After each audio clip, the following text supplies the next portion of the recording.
Bonjour à tous, je suis ravie de vous retrouver pour ce nouveau numéro des femmes et des enfants d'abord. Pour ce mois de novembre, je suis particulièrement ravie de vous offrir un entretien dans ce magazine avec Laurent Oberton pour son livre Raisonnablement sexiste, remettre les hommes et les femmes à leur place. C'est aux éditions Magnus. Vous verrez, c'est un entretien qui est particulièrement mordant, mais qui est très intéressant. Et puis, on a le plaisir également dans cette édition de recevoir Agnès Marion. Elle s'occupe du réseau Les Parents Vigilants. Vous en avez sans doute déjà entendu parler. Elle est juste après la virgule. Mais avant toute chose, je vous le rappelle, n'oubliez pas de cliquer sur le pouce en l'air. N'hésitez pas à me laisser aussi un commentaire juste en bas de cette émission. Allez, c'est parti.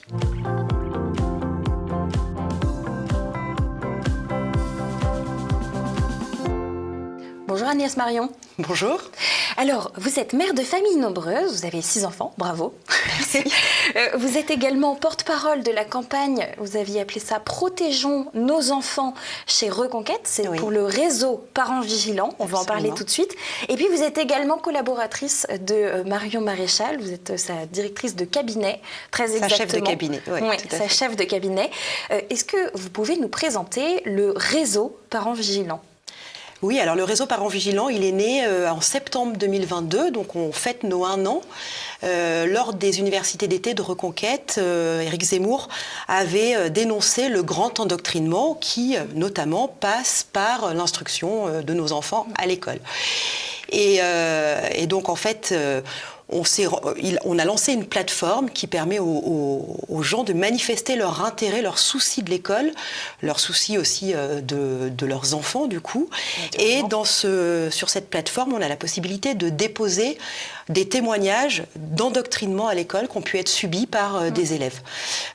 Aujourd'hui, on a 60 000 parents vigilants dans notre réseau et on a recueilli plus de 5 000 témoignages de choses qui sont absolument anormal dans l'école, puisqu'il ne s'agit plus de transmettre des savoirs, mais de faire passer des opinions pour des savoirs auprès de nos enfants. Naturellement. Alors, j'ai insisté sur le terme réseau tout à l'heure, parce que ce n'est ni un syndicat, ni une association Parents Vigilants. Tout à fait. En fait, ce sont des gens qui manifestent leur intérêt pour l'école.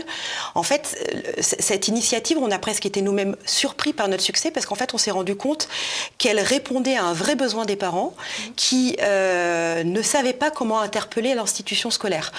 Assez mal représentée par les parents d'élèves, il y a beaucoup d'anonymat maintenant dans l'école. Le Covid n'a évidemment rien arrangé. Beaucoup moins de sorties de classe où les parents se rencontrent, donc beaucoup moins de liens entre les parents, entre eux. Et puis lorsque on interpellait l'institutrice ou le professeur sur le contenu d'un cours, il se couvrait derrière la direction, qui se couvrait derrière le rectorat, qui remontait au circulaire du ministère. Donc en fait, il y avait une sorte de mur du silence qui était opposé aux parents. Et en fait, finalement, ce réseau a permis d'ouvrir un petit peu les débats sur l'école. Je crois qu'une des grandes victoires de ce réseau, c'est que l'école, d'habitude, vous savez, c'est un marronnier de rentrée. C'est-à-dire qu'à la rentrée, on parle de l'école, des fournitures scolaires, de l'absence, du manque de professeurs, de la baisse du niveau. Et puis finalement, alors que c'est un sujet primordial, tout au long de l'année, c'est un sujet qui est relativement évacué. Et puis, grâce, je crois, à l'initiative de Parents Vigilants, l'école est restée un sujet tout au long de l'année. Et tout au long de l'année, on a entendu parler de l'école et des choses qu'il fallait réformer dans l'école pour éviter que nos enfants n'en ressortent pas instruits, mais déconstruits. Oui, alors justement, vous avez fait remonter énormément de choses via Parents Vigilants. Vous êtes très actifs sur les réseaux sociaux.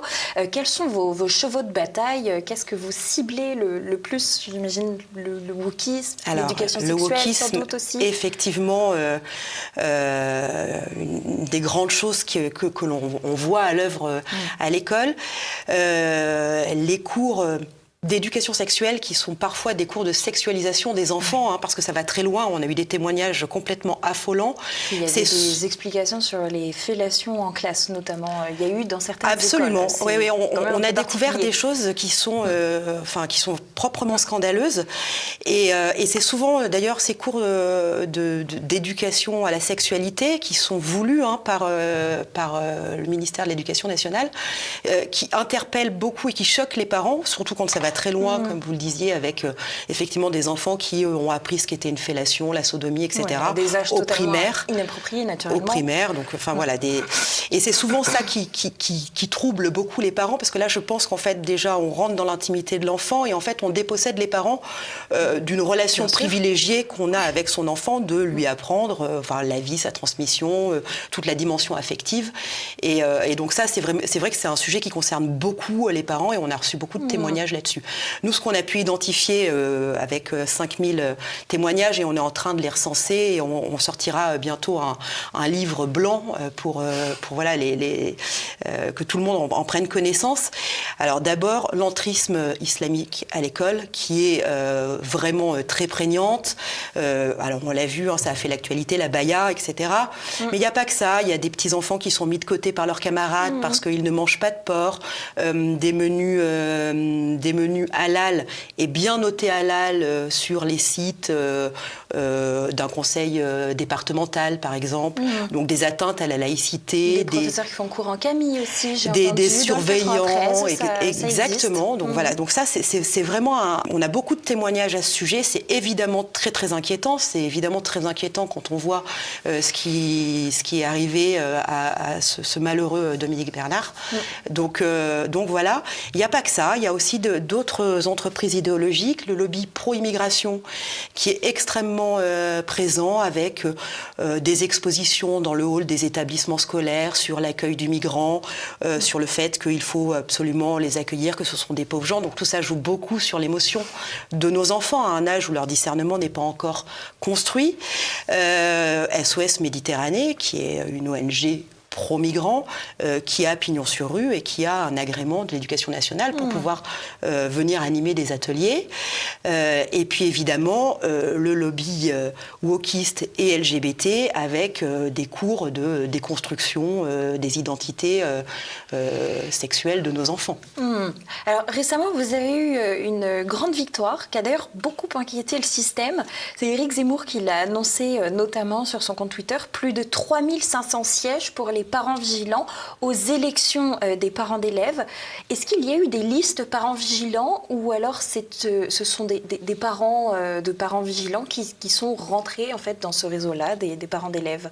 Alors la genèse de cette initiative de présenter des parents aux élections de parents d'élèves, c'est que plusieurs parents nous ont dit en fait moi je suis allée voir mon directeur d'établissement pour lui dire que ça je trouvais pas ça normal, et le directeur d'établissement m'a répondu écoutez, vous n'êtes pas légitime, vous n'êtes pas parent d'élèves élus.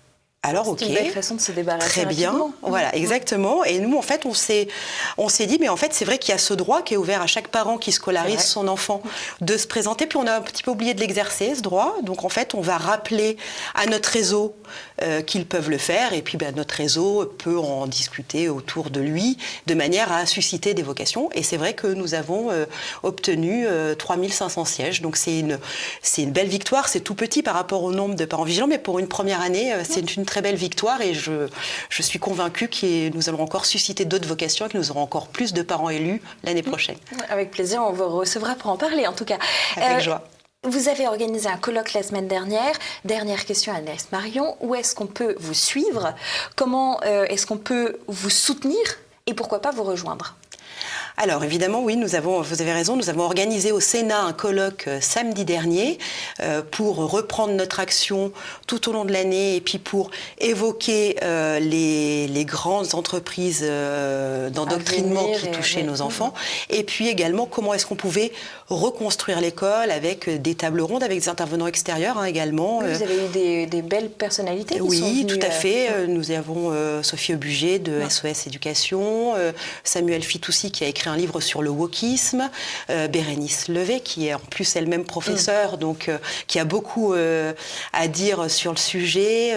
Ève Wagerland, qui a écrit Un professeur ne devrait pas dire ça, et qui fait vraiment un constat. J'invite les gens à lire ce livre, parce que c'est vrai que c'est effrayant quand on pense que c'est là qu'on forme la chair de notre chair, et puis aussi l'avenir de la nation, hein, parce qu'une école qui fonctionne, c'est aussi l'avenir qu'on garantit à son pays.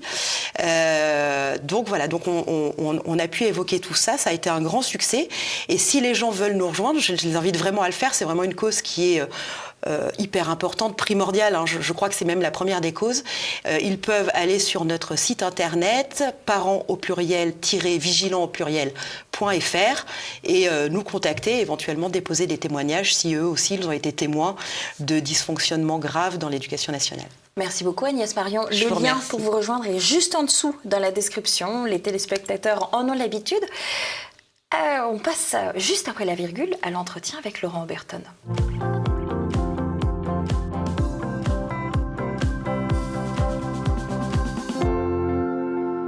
Laurent Oberton, bonjour. Bonjour. Vous êtes marié et père de 3 enfants. Les téléspectateurs vous connaissent déjà bien pour vos autres ouvrages, les précédents, Guérilla 1, 2, 3, La France Orange Mécanique, La France Big Brother, pardonnez-moi, Utoya, pour ne citer que cela. Mais vous êtes également un anthropologue passionné et vous venez nous présenter justement un manuel d'observation raisonnablement sexiste, Remettre les hommes et les femmes à leur place. C'est aux éditions Magnus, un ouvrage qui coûte 21 €. Il est disponible sur la boutique officielle de TV Liberté. Vous pouvez donc bien sûr le trouver dans le lien juste en dessous. Et puis n'hésitez pas à cliquer sur le pouce en l'air, ça va être content que Laurent Oberton soit là. Alors, en somme, c'est un peu vos observations depuis des années, votre expérience aussi bien sûr, puisque vous êtes père, sur notre espèce en première partie. En deuxième partie, ce sera sur le rôle du politique. Et puis, la troisième partie et conclusion, c'est un peu une ébauche de solutions, de conseils que vous donnez. Alors attention, vous prévenez le lecteur quand même, hein, ce ne sera ni gratuit ni simple à suivre, et surtout ça demandera des efforts personnels en tant qu'individu libre de choisir sa vie et son mode de vie. Votre couverture, elle représente un lion mâle. On a la belle crinière qui se déploie. Vous dédiez ce livre à votre lionne, vos lionceaux. Est-ce qu'on doit comprendre d'emblée que votre modèle, c'est celui du lion, c'est-à-dire le bon vieux modèle patriarcal ? Disons que le lion ne peut pas être accusé d'être une construction sociale. En tout cas, ça va être difficile à soutenir. Et quand on se penche un petit peu sur le vivant, sur les leçons de la nature, on se rend compte que c'est ce qu'on appelle des stéréotypes concernant notre espèce, le simple fait que les hommes et les femmes existent, qu'il y ait des différences, qu'ils n'aient pas les mêmes hormones, les mêmes instincts, les mêmes intérêts. Eh bien, c'est déjà versé dans le blasphème, en quelque sorte. Nous serions la seule espèce vivante à échapper, sexuée, à échapper à ces différences. Et c'est pour ça que le fait de mettre un lion me paraissait assez intéressant. Ça montre bien le décalage entre nos aspirations qui sont empreintes d'égalitarisme et d'idéal et la réalité qu'on peut observer chez cette espèce et chez tant d'autres, même chez les chimpanzés qui nous sont beaucoup plus proches. Génétiquement, on observe que les comportements mâles et féminins sont très différents également. Et plutôt que de s'épouvanter de ces différences et de chercher à tout prix à les éliminer, peut-être qu'elles peuvent être comprises et une fois qu'elles sont comprises, nous permettre de vivre un petit peu mieux avec. Voilà, c'est un petit peu l'idée de ce livre. Alors je le disais, vous parlez un petit peu de politique, on va aborder le féminisme qui est dans l'angle de tir de votre ouvrage. Vous êtes assez dur avec le féminisme, vous dites par exemple que là où les féministes passent, les couilles ne repoussent pas. D'autres disent qu'il fallait des usines à couilles, là visiblement on est en train de les couper, c'est l'inverse. C'est la dernière étape de la domestication selon vous, le féminisme. Pourquoi ? Oui, parce que cette forme de résistance individuelle à l'oppression de la bureaucratie, l'administration, le dressage de l'être humain global, en quelque sorte le contrôle du parc humain, eh bien ça va être l'individu qui va continuer à mener sa vie, à s'affranchir des cases où on veut l'enfermer. Et la virilité, le caractère masculin est lié à cette rébellion face à ça, à cette volonté de puissance en quelque sorte, de ne pas plier l'échine. Et on voit bien la différence par exemple entre un taureau et un bœuf. C'est pas seulement une différence musculaire, il y a un caractère qui est très différent aussi. Et c'est beaucoup plus, en quelque sorte, le taureau va avoir cette indocilité, ce refus d'obéir et de suivre, qui va faire sa superbe en quelque sorte. Et j'ai l'impression qu'on suit malheureusement une voie inversée où on nous fait bien comprendre que tout ce qui est un petit peu trop masculin, un petit peu trop libre, un petit peu trop responsable, un petit peu trop fier, pose de gros problèmes à notre société. Donc il est urgent de déconstruire tout ça et que ça ira beaucoup mieux après. Voilà, donc ça c'est effectivement, les lions n'ont pas connu ce féminisme, heureusement pour eux, mais nous on doit le regarder en face, regarder les conséquences de ces idées qui sur le papier ont pu séduire et bien ce qu'elles engendrent en réalité pour nous, pour nos enfants, pour notre peuple et notre civilisation. Oui, la pseudo-masculinité toxique d'un taureau ou d'un lion reste à discuter en phase 2, effectivement, comme vous le disiez. Alors, c'est un manuel, on l'aura compris. Vous remettez les bases très au clair et tel Rishi Sunak, vous assumez un homme est un homme, une femme est une femme et ils sont différents. Voilà, alors ça déjà, comme on l'a dit, c'est un blasphème et on peut le dire qu'à condition d'avoir une immunité, d'appartenir à une minorité par exemple, ou en tout cas, si c'est un homme blanc non déconstruit qui dit ça, il aura des problèmes. Le président d'Harvard par exemple avait essayé de dire ça, d'expliquer que peut-être que les hommes et les femmes avaient des différences, qui expliquaient qu'ils n'aient pas les mêmes passions, aspirations, la même réussite dans certaines matières précises. Et il a été traité de tous les noms, c'était le pire des scandales. Pourtant, c'est vraiment le bon sens le plus commun qui s'exprimait à travers lui, mais c'est devenu dangereux.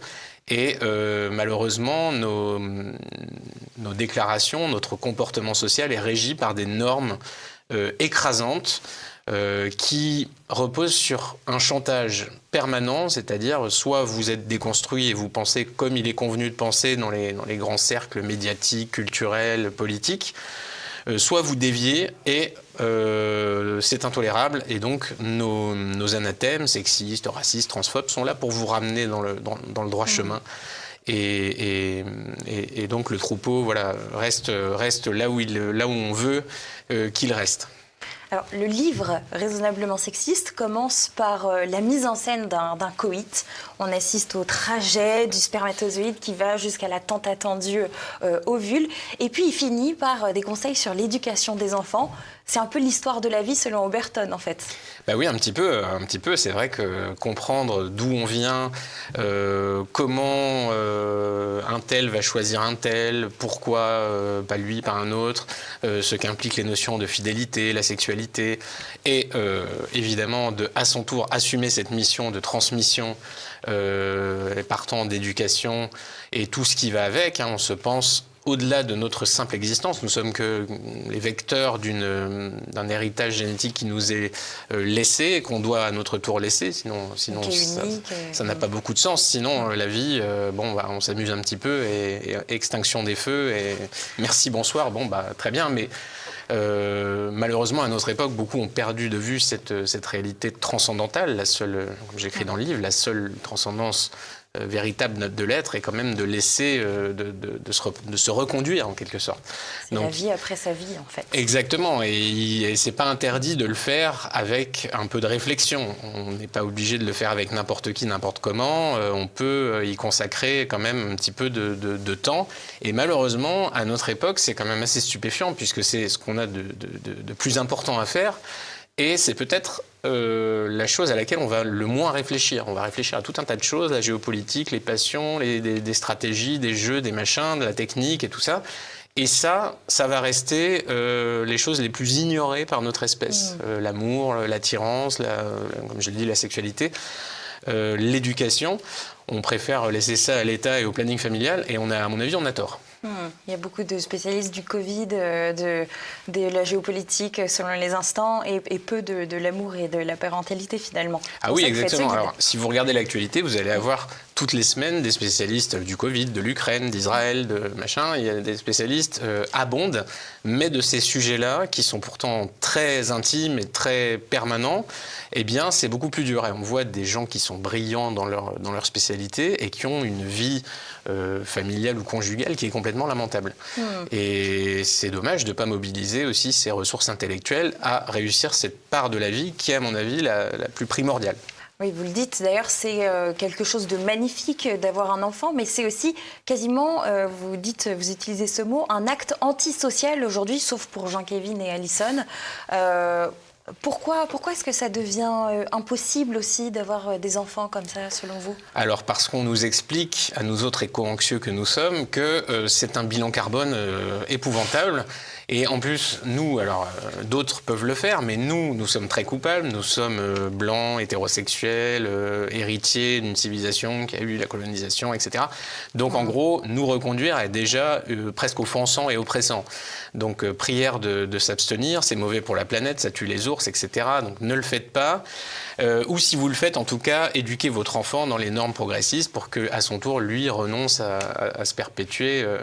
Donc on en est un petit peu là aujourd'hui et il est urgent de déconstruire la déconstruction et d'expliquer pourquoi nous avons grand intérêt à le faire, mais pas seulement d'un point de vue biologique. Il faut aussi, culturellement, il faut donner à nos enfants des armes pour faire face aux situations présentes.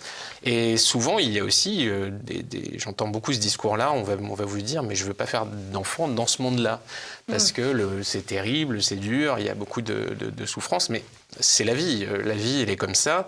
Justement, faire un enfant est l'acte de responsabilité le plus ultime, normalement, en l'assumant. Hein. C'est pas pour s'en débarrasser, le donner aux assistantes sociales, je ne sais pas quoi. Voilà, après. Exactement. Ça, c'est très bien, c'est pas le plus désagréable de la part, mais derrière, il faut assumer les conséquences de nos actes. Et il n'y a rien de plus responsabilisant qu'avoir un enfant, que l'éduquer, lui expliquer, le préparer, pas le préserver, le préparer au monde qui l'attend, justement.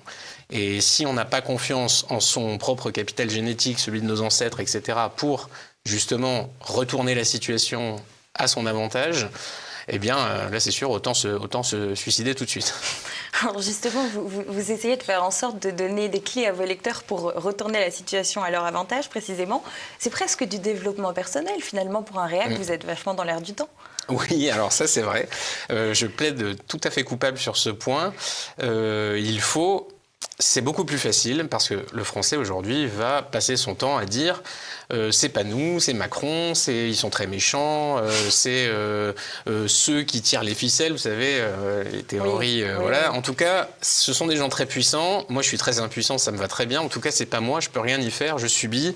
Et même dans les milieux justement réactionnaires, on va vous dire tout est foutu, ce qui revient à peu près à la même chose, c'est-à-dire qu'on a aucun moyen d'avoir le moindre pouvoir sur cette existence, on est déjà dépossédé et on ne compte pas se réapproprier quoi que ce soit.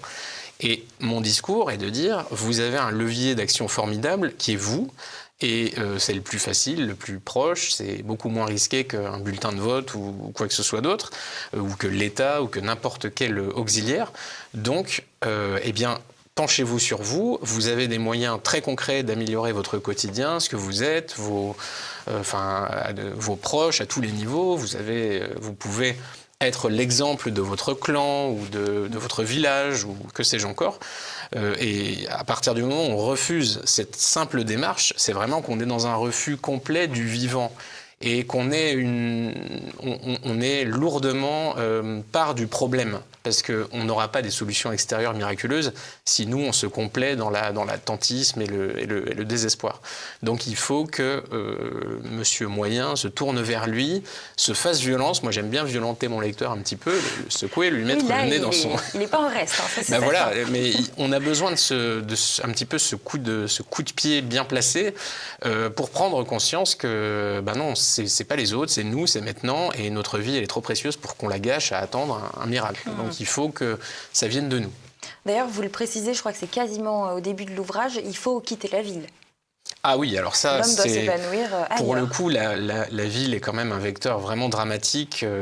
Les êtres humains sont des êtres domestiqués et ils ont beaucoup de mal à réguler leurs instincts fondamentaux et la ville ne les aide pas du tout puisqu'elle leur offre à peu près tous les vices possibles. Toutes les dérives de notre époque. Voilà, l'irresponsabilisation la plus totale puisqu'il y a l'anonymat de la ville, donc on peut faire plus ou moins n'importe quoi sans subir les conséquences. Donc c'est assez épouvantable sur tous les points de vue. Le couple, la sexualité, c'est là justement que le pire se fait. Donc c'est déjà une bonne chose de revenir à quelque chose de plus à l'échelle en quelque sorte. Moi, le village, le clan, parce que dans le village, tout le monde se connaît, donc la notion de responsabilité existe. Et c'est beaucoup plus important, c'est-à-dire vos actes, eh bien, vous allez en payer le prix, vous avez la réputation qui est importante, vous avez l'amour-propre. Et s'il y a un amour-propre, il y a une civilisation. Sinon, tout s'effondre. Et malheureusement, les villes ont tendance à être les vecteurs d'effondrement les plus massifs de notre anthropologie. Oui, à la campagne, on sait quand vous tendez votre gazon, dans la ville, on ne sait pas qui est son voisin. C'est ça, exactement. Et on peut éviter, on peut sortir de son petit groupe de pairs qui nous jugent pour se livrer à tout un tas d'activités que la morale réprouve. Mais puisqu'il n'y a plus personne pour le réprouver, ça n'a pas de conséquences.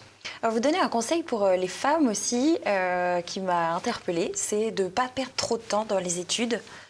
Et de garder ce temps-là aussi pour faire des enfants et les éduquer. Alors voilà, en fait, j'essaie d'expliquer. À l'Assemblée nationale, c'était mal passé. C'est très très mal passé.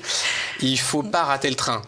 C'est-à-dire, c'est très bien de suivre des études. On a tous été jeunes. Les études, c'est une perspective alléchante quand on est jeune, parce qu'on est suiveur, on est dans son groupe, on est confirmé socialement, on affiche des idées consternantes, mais qui sont celles du groupe. Donc on est très heureux. On a l'impression qu'on est le sel de la terre, qu'on se rebelle contre l'ordre établi de nos vieux parents patriarcaux, bourgeois, etc. Et malheureusement, on va laisser passer des belles années comme ça, en anéantissant son potentiel de réflexion, son potentiel d'action aussi. Et quand on va se rendre compte que peut-être il y avait un ailleurs et que c'était vraiment... c'est-à-dire qu'après, l'occasion ne se représente plus, en particulier quand vous êtes une femme. Il y a un certain... Il y a une fenêtre de tir, comme on dit, et donc si on s'y prend trop tard ou avec n'importe qui, on risque de le regretter et de le payer très cher. Donc il ne faut pas perdre de vue ce genre d'informations. C'est très bien de s'intéresser, de suivre des études, etc. Mais il y a pas que ça. Et voilà, simplement, il faut savoir concilier tout ça. Alors justement, sur quoi est-ce que ça repose, la séduction et puis le couple, selon vous? Parce que vous parlez beaucoup d'échanges, de marchés, d'intérêts des uns et des autres. C'est pas très romantique, mais c'est vrai qu'on est mu par des intérêts génétiques profonds et les hommes et les femmes n'ont pas exactement les mêmes. Après, ils se retrouvent sur la nécessité si ce sont deux êtres adultes et qui veulent transmettre leur patrimoine génétique dans de bonnes conditions, ils ont en commun la nécessité de travailler dans l'intérêt de leurs enfants. C'est-à-dire qu'il faut qu'il y ait des ressources, il faut qu'il y ait de la protection, il faut qu'il y ait de la bienveillance, de la transmission de valeurs et de culture pour que leurs enfants aient les meilleures chances possibles dans la vie. C'est très délicat d'ailleurs, ça demande beaucoup de réflexion aussi. Malheureusement, on a tendance encore une fois à se délester, à se débarrasser de nos enfants dès qu'on peut en les mettant à la crèche, à l'éducation nationale ou que sais-je encore. Mais en tout cas, ça y est, c'est bon, c'est fait, ils vont grandir tout seuls et on reviendra voir le résultat. On espère qu'ils viendront s'occuper de nous à l'EHPAD. Mais pareil, peut-être qu'il ne faut pas oublier qu'il y a des choses à transmettre. Et comme les filles ne sont pas des garçons, il faut aussi, à mon avis, les préparer, leur expliquer que leur comportement a des conséquences et que la première manière de respecter les autres est de se respecter, de ne pas croire que Netflix ou Tinder sont des applications totalement neutres. Voilà, tout à fait, que c'est un idéal de vie, totalement, c'est une simple distraction. Non.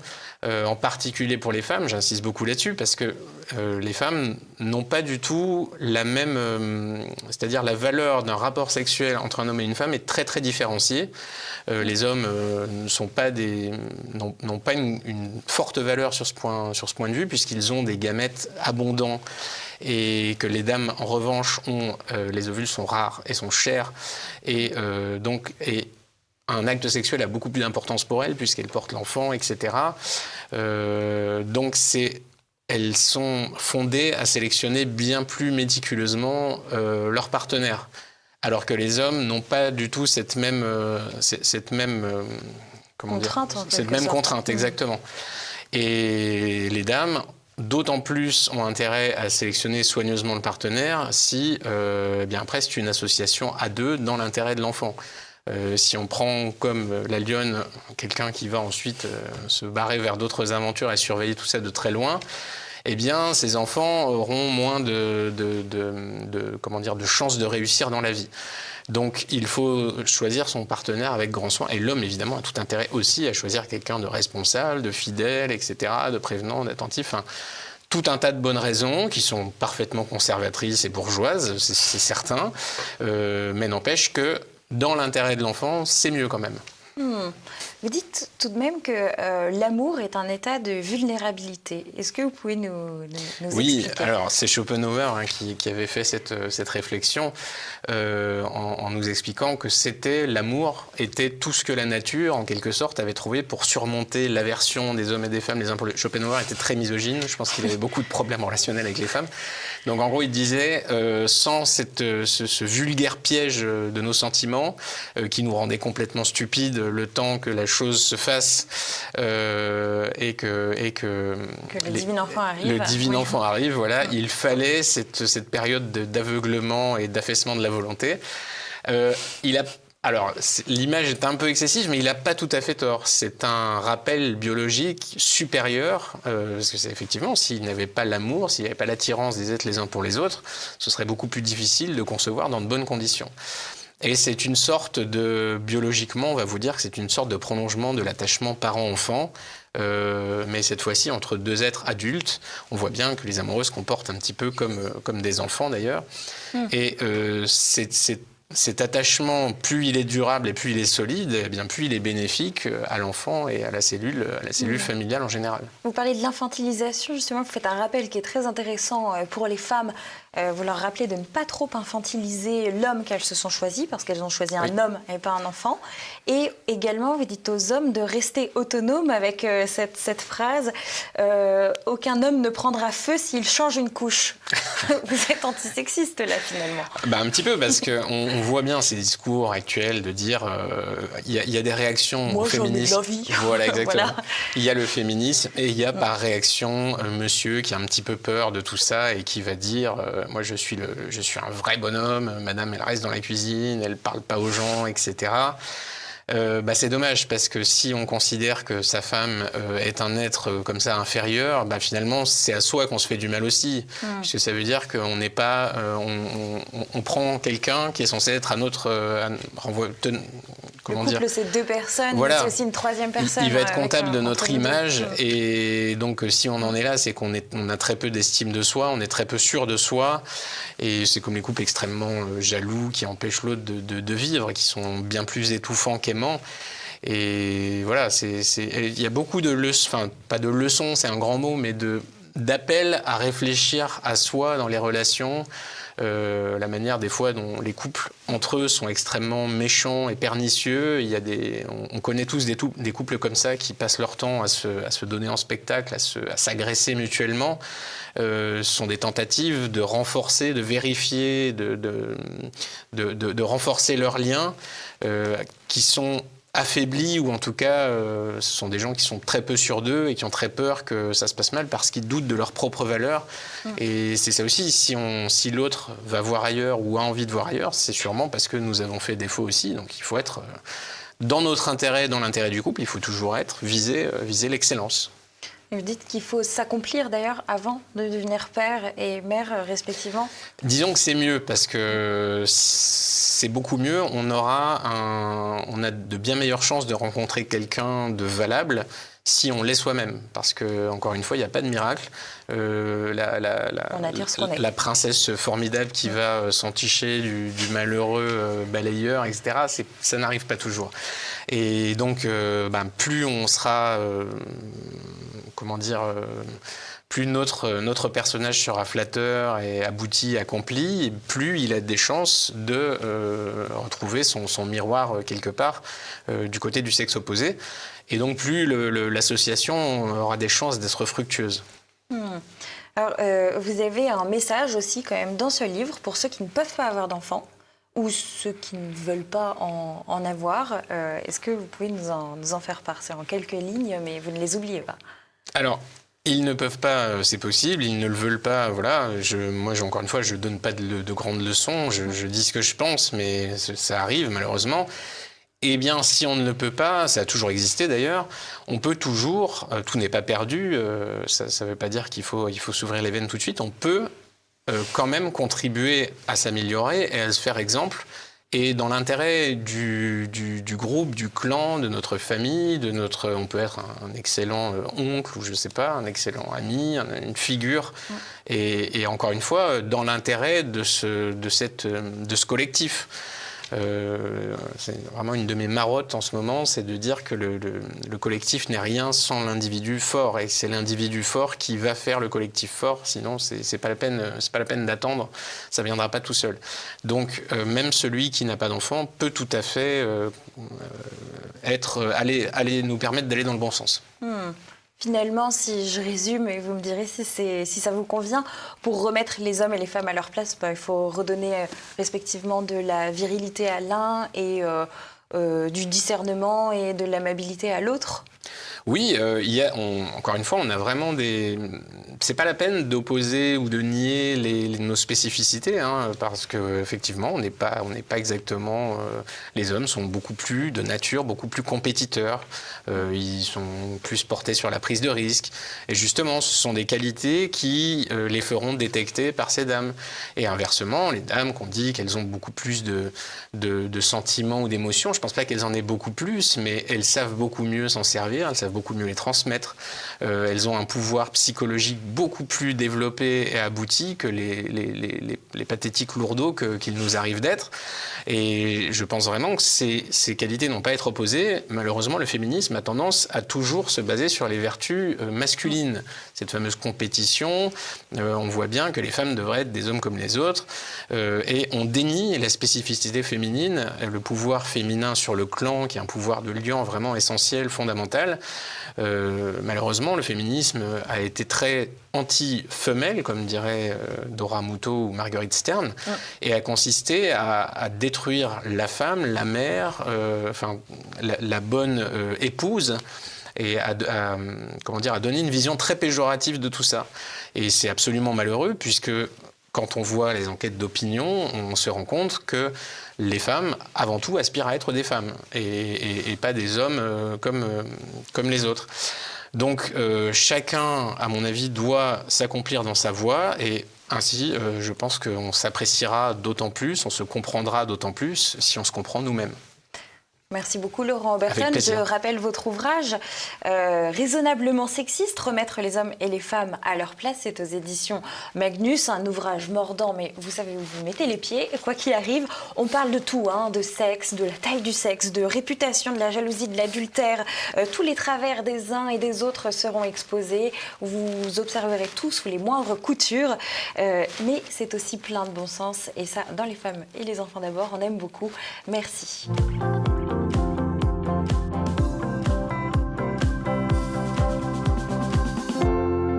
Alors je vous présente aujourd'hui non pas un roman, mais 2 romans qui sont les 2 premiers d'une saga familiale sous la plume de Sophie de Mullenheim chez MAM. Alors c'est la saga de la famille des Rochecourt. Le premier tome s'intitule Les folles inventions de Pauline et le second La plume de Joseph. Alors cette famille est une famille de minotiers normands. Il y a beaucoup d'enfants, évidemment, au XIXe siècle. On aura Camille, Joseph, Édouard, Pauline, Eugénie, Georges et Hippolyte. Vous voyez, les 2 premiers tomes vont être suivis de toute une série. C'est pour les garçons et filles à partir de 12 ans. C'est très sympathique parce que Pauline, évidemment, on est un petit peu dans un monde féministe aujourd'hui. Eh bien, c'est une jeune fille inventive. Elle est dans un atelier et elle va créer des machines assez bizarres et elle a pour l'instant un secret. Elle fabrique en secret une machine. Et tellement en secret que les industriels du coin vont se poser des questions et on a des cambriolages, on a aussi la figure très peu sympathique d'un détective qu'on retrouvera dans le 2e volume. Et donc c'est très bien écrit, c'est dans une langue facile à lire maintenant aussi pour les jeunes adolescents, avec Je ne dis pas que c'est un roman édifiant, bien sûr, mais on a beaucoup de bons sentiments, tout se termine toujours bien, et même les personnages pas forcément sympathiques, eh bien, ne sont pas trop moqués, et s'ils le sont, c'est avec suffisamment d'humour et aucune méchanceté. Donc voilà, Pauline qui invente des machines extraordinaires, et puis Joseph, lui, rêve d'être journaliste, et il est envoyé par l'Illustration, donc le grand journal du 19e siècle, eh bien, il en est en Égypte. Donc on va avoir toute une aventure avec les archéologues, avec peut-être des pilleurs de tombes. On ne sait pas très bien ce qui se passe en secret. Et c'est plein de petits secrets qui sont révélés au fil du roman. Voilà, donc Sophie de Müllenheim, c'est une auteure jeunesse qu'on ne présente plus, qui a écrit de nombreuses sagas dans Gypsy Book, etc. Et elle nous amène ici, donc dans un 19e siècle, disons peut-être ce seraient les enfants de la comtesse de Ségur qui auraient grandi. Vous voyez, peut-être, ces jeunes enfants de la famille Rochecourt. En tout cas, c'est à lire avec beaucoup de plaisir. Les Rochecourt, La plume de Joseph, Les folles inventions de Pauline, chez MAM. Bonne lecture à tous.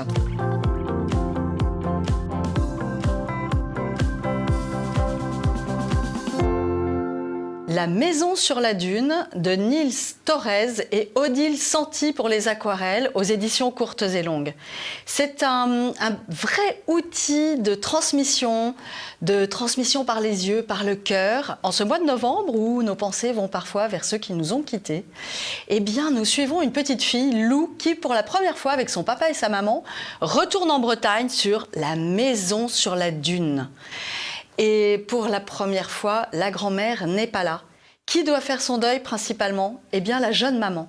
Et nous avons beaucoup apprécié au comité 1, 2, 3 loisirs la délicatesse de ce récit, car cette maman va prendre son temps. On va lui donner ce temps.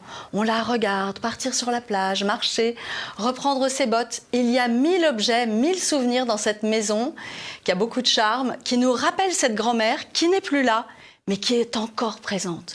Et c'est assez merveilleux de voir matérialiser par une très belle aquarelle les trois visages de ces femmes. Vous voyez, on voit ce lien très fort, et il est suggéré également par la qualité des aquarelles d'Odile Santi, qui est une jeune illustratrice.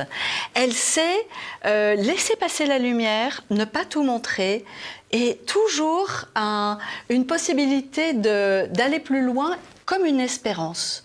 C'est très réussi, à la fois très doux et très fort. La maison sur la dune, nous le conseillons à partir de 6-7 ans. Il peut être lu seul, il peut être lu en famille. Il aidera les enfants qui, eux aussi, ont vu partir leurs grands-parents à se dire qu'ils ne sont peut-être pas si loin que ça.